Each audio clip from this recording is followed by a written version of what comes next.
Hi everybody, it's Phil Kerner, the Tool and Die Guy, with another quick short video for you guys tonight. And let's talk about another vintage tool, the planer gauge. So maybe you've seen one of these guys right here.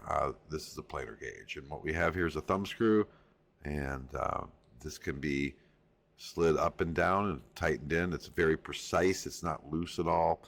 This happens to be a Starrett model, and you've got this extra telescoping bar you can screw in. It's full of little tapped holes where you can add different bars to it to get the height you need. But what are we trying to accomplish here?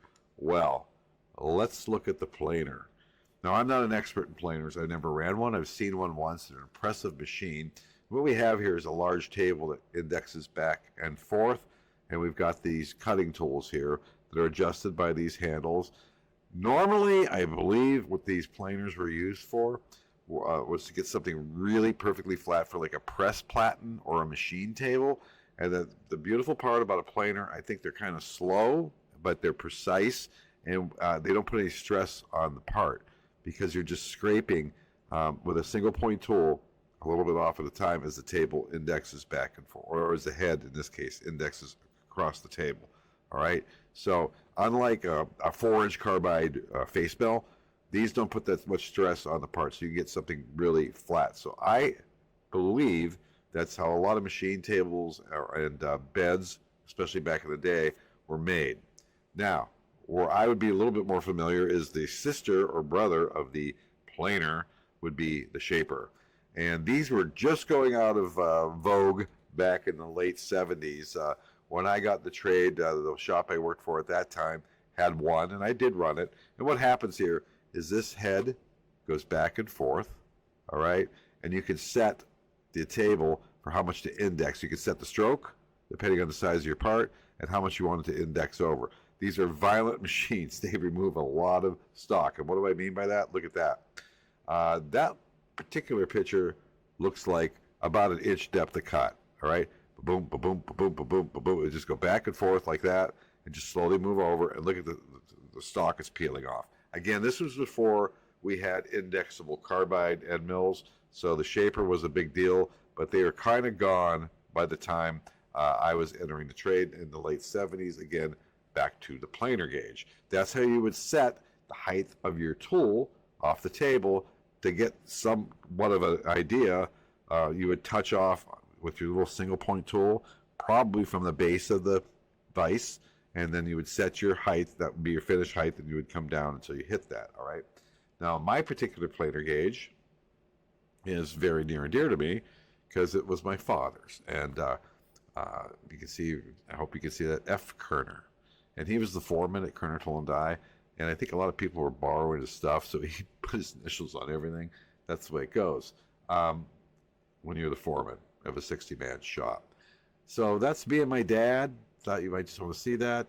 Just a few years after this picture was taken, he was dead. He died when I was 9, and my uncle who owned Kerner Tool and Die was dead 6 months later, and my aunt sold it, and 4 years later, the whole place burned to the ground. So that was the end of the dynasty. But people always ask me, do you ever think of your dad? Yeah, every day. Every day I open my toolbox, I see something that was my dad's. But let's move along here, get away from sentimental journey. Got this big piece of pipe here, and I have to drill this hole in, and then index it over, and then put this hole in. So here's how I use the planer gauge. Got rid of the drafting table tonight, went to AutoCAD. Sorry about that. Here's my pipe. It's 3.5 inches in diameter. It's a 1/4 inch wall. Because of the drop in the radius, I got to go down about a little over 300 thousandths to make sure I get through everything here. So I drilled the first hole. Then I want to index it over to here, and I know it's a 620 diameter, and we do some simple math. So from the base of my current vise, I know it's 2.875 from here to here. Sorry I didn't put that on there, but that's a standard dimension.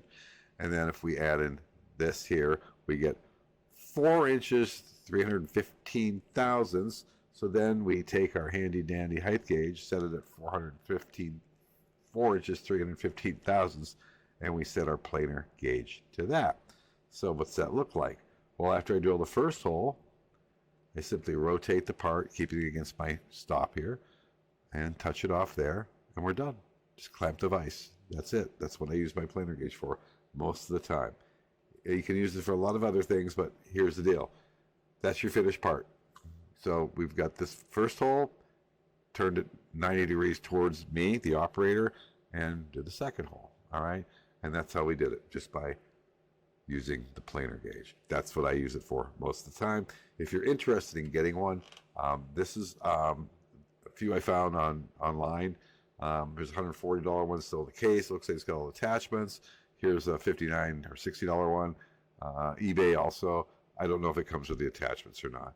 I actually looked. I don't know if Starrett actually makes these anymore. I'm always bragging that Starrett still makes stuff. I don't know if they still do that one. So, the planer gauge.